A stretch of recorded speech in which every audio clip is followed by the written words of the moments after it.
les événements nous forcent à monter en conscience dans la pyramide, à nous positionner par rapport à nos résistances en lien avec l'amour. Okay? Il nous force aussi à nous appuyer sur les piliers de la résilience. Les 4 piliers au centre de la quadrature du cercle du dessin chimique qui ont chacun un rôle très important à jouer. Dans l'alchimie du bonheur, j'enseigne qu'il y a 4 piliers fondamentaux dans le système alchimique. Le premier pilier, c'est la tempérance. La tempérance, on peut appeler ça la maîtrise de soi. Le deuxième pilier, c'est le discernement. On peut aussi appeler ça l'intuition. Le troisième pilier, c'est l'engagement. L'engagement, c'est-à-dire l'action, la volonté de mettre à exécution notre vouloir. Et le quatrième pilier, la quête d'absolu. Ces 4 piliers-là travaillent en synergie. Donc, et c'est le secret pour la résilience. Sans qu'on le sache, quand on fait preuve de résilience, on fait appel à ces 4 piliers-là. Alors, c'est là que le pilier de la tempérance, de la maîtrise de soi, est d'une importance capitale. On apprend à respirer, on apprend à prendre de la distance par rapport à tout ce qui appartient au mental, à tout ce qui appartient à l'éphémère. On va aller chercher, grâce à cette capacité de se recentrer, de faire preuve de maîtrise, on va aller chercher nos forces intérieures. Ça nous donne accès à notre potentiel infini. Un potentiel infini qui ne peut s'exprimer qu'en étant relié à l'ordre supérieur de la vie. Le pilier du discernement, c'est l'intuition. C'est-à-dire qu'en étant recentré, en prenant de la hauteur, de la distance face à tout ce qui se passe actuellement, dans l'ici et maintenant, on prend contact avec notre intuition, à notre capacité de discerner le vrai du faux, le bien du mal, à discerner également, grâce à la maîtrise de soi, grâce au fait d'être recentré, on vient qu'à discerner sur quoi on doit travailler sur soi. Quelles sont mes résistances? Quelles sont mes résistances qui m'empêchent, malgré tout ce qui se passe à l'extérieur, qui m'empêchent d'être connecté à la vie? Et c'est là que tous ces événements viennent qu'à nous servir à notre évolution. Parce que cette pression qu'on subit, cette crainte, ce stress, cette peur de l'inconnu, ça nous repousse dans nos derniers retranchements. Il faut prendre position. Donc, on doit voir on doit voir les éléments qu'on porte en nous qui forment encore nos résistances et qui nous empêchent de vibrer dans l'amour. Et là, ça nous mène vers le pilier de l'engagement. Alors, il faut s'engager. Il faut s'engager à changer. Il faut s'engager à changer notre mindset, notre façon de penser, à ne plus se fier seulement aux apparences ou à ce qui nous entoure visuellement, mais à porter la conviction que tout ce qui existe et tout ce qui se manifeste actuellement, c'est le fruit de nos décisions antérieures et qui remontent à des millénaires. Alors ici et maintenant, il faut prendre de nouvelles décisions, il faut prendre de nouvelles dispositions intérieures. Peu importe ce qui se passe. C'est comme de franchir le seuil de la mort. Si tu passes ta vie à avoir peur de la mort, tu ne vis pas.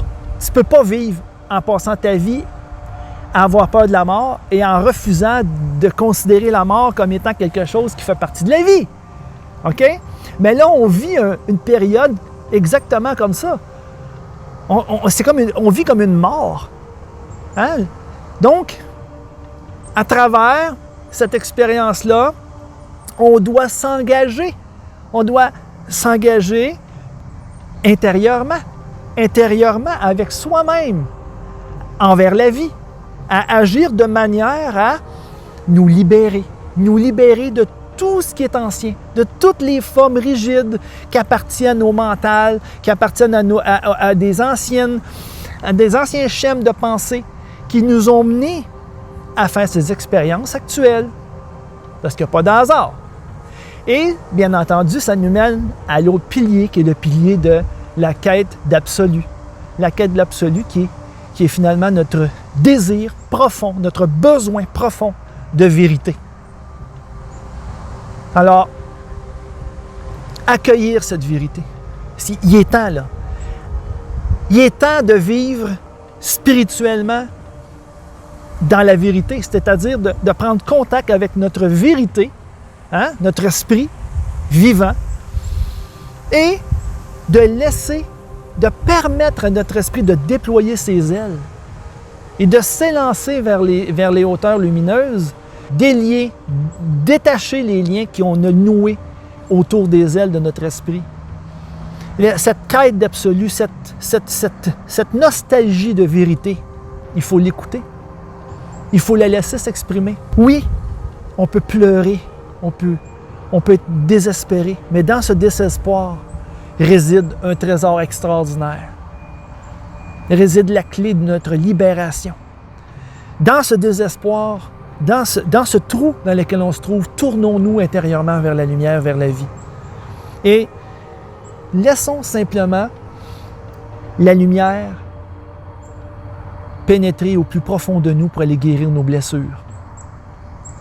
Laissons agir en nous cet amour pur. Laissons agir en nous la force du pur amour. Okay? Donc ça fait partie des 4 piliers de la résilience qui viennent nous permettre, avec l'amour, de monter en conscience. Tous les outils sont là, c'est simple, clair et précis. Quand ça va plus ou moins bien ou quand on a une résistance, puis que là, on a de la difficulté à se recentrer, mais c'est un outil qui nous... Oh, attends une minute, là, wow, là, ça nous permet de plus rapidement de se recentrer puis de pouvoir maintenir notre focus sur notre objectif. Ça va faire le niaisage, là. Il faut vraiment aller de l'avant avec cette belle étape de notre humanité qui est finalement l'ouverture de la conscience, qui est d'accéder au niveau supérieur de la fameuse pyramide, d'aller vers la reconnaissance de la vérité, de la vie, de l'existence d'un ordre supérieur qui transcende tout ce qui existe. On est là. Le découragement qui s'empare de nous, souvent, hein, les 2 bras me tombent. Comme je vous dis, là, souvent, les 2 bras me tombent. Mais voyons donc, comment ça se fait qu'on est rendu là? Mais ensuite, je vous ai montré les outils sur lesquels je m'appuie. C'est pas juste de se maintenir la tête hors de l'eau. C'est pas ça qu'il faut faire. Parce que juste se maintenir la tête hors de l'eau, c'est qu'on est toujours en combat. On essaie de pas se noyer. Tu sais, on essaie de pas se noyer. Là, non! Il faut sortir de cette détresse. Hein? L'eau représente quoi, l'eau? Hein? Les émotions. Ça symbolise, on est submergé par l'émotion, que ce soit la peur, l'inquiétude, hein? La peur de perdre, la peur que notre château s'effondre, que notre sécurité s'effondre. Hein? Donc, ça, c'est l'ego, c'est toutes les peurs qui sont liées à ça. Donc ça crée un remous de peur, ça crée un remous qui nous emporte dans l'émotion, qui nous submerge. Alors là, c'est pas juste d'essayer de se tenir la tête hors de l'eau, là. Non, c'est que là, il faut cesser de s'identifier à ce processus. Puis à dire, non, moi, je suis capable de transcender ce processus-là. Je suis capable de m'extraire de ce processus-là, puis ensuite d'apporter des solutions dans l'instant présent. Puis souvent, la solution, c'est d'être simplement dans l'instant présent et de laisser s'accomplir les événements qui doivent s'accomplir. Puis moi, je reviens toujours à la notion de prière. Prier, émettre des vibrations bienfaisantes, des vibrations qui vont élever l'humanité. C'est de ça qu'on a le plus besoin. Si on veut aider, là, souvent on se dit, mais je me sens impuissant, je ne sais pas quoi faire pour aider le monde, pour que toutes les choses s'améliorent. Mais déjà, de monter en conscience, puis de vibrer, de rayonner la vérité de l'esprit, de rayonner la flamme de l'esprit, ça va éclairer l'obscurité, ça va éclairer les ténèbres. Et nous, on va se connecter avec des centrales d'amour qui vont se renforcer. Et ces centrales d'amour-là vont venir se cristalliser dans la matière sous forme de guidance, sous forme d'événements extraordinaires qui vont se produire. Alors, il faut avoir la foi. Mais pour ça, il faut se connecter à plus grand que soi. On n'est pas toutes, on n'a pas tout en nous. C'est pas vrai, ça. Désolé, il y en a qui vont dire « Ah, t'as tout en toi, t'es tout capable de tout. » Le potentiel infini, là, ne peut être atteint qu'en étant ouvert à des dimensions supérieures, à la dimension supérieure d'où provient toute l'aide qu'on a besoin. Il ne faut jamais oublier qu'on fait partie d'un tout, que nous sommes des créatures né de l'amour divin. Et que c'est seulement en se reconnectant à cet amour divin-là qu'on peut atteindre ce plein potentiel, ce potentiel infini. Alors, c'est ici et maintenant qu'il faut le faire. Il faut chaque personne, il faut qu'on retourne au centre, notre soleil, okay? Notre fameux soleil intérieur. Et ça, c'est ça qu'on peut faire ici et maintenant pour aider l'humanité, pour s'aider. Okay? Peux-tu reparler un peu plus de la tempérance, s'il te plaît?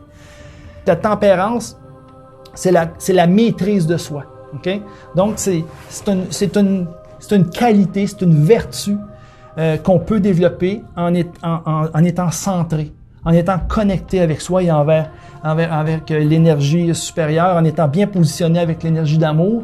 Donc, avec la respiration, ça peut être utilisé comme la respiration. Hein? Tu sais, quand on respire, on inspire, on expire, c'est un mouvement comme le cœur, donner, recevoir, donner, recevoir. Il y a un principe universel dans tout ça.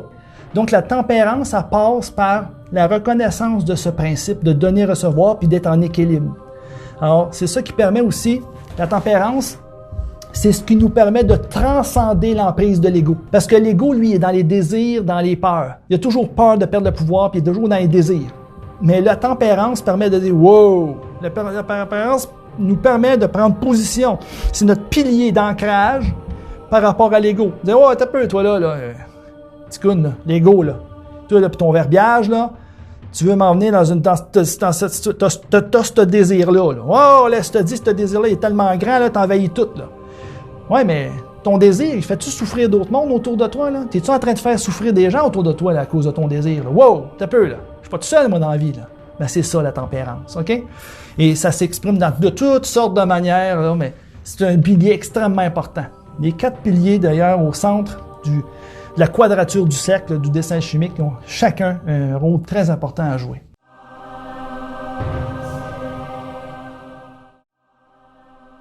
Gérard Tremblay-Noblera, coach en développement spirituel et personnel. Je vous dis au revoir et à la prochaine. N'oubliez pas, je vous aime.